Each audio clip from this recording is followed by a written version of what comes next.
Python Code Challenge. Find the error in the code and suggest a fix.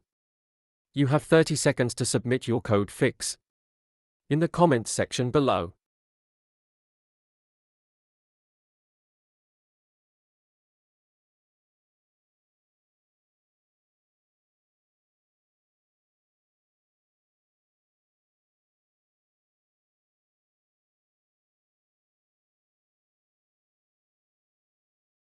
To prevent this, we simply need to add a check before dividing.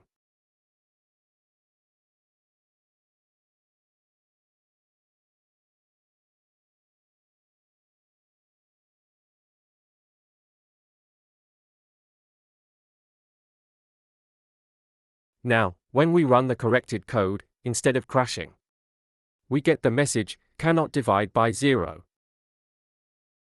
And that's it. A simple check can prevent errors and keep your code running smoothly.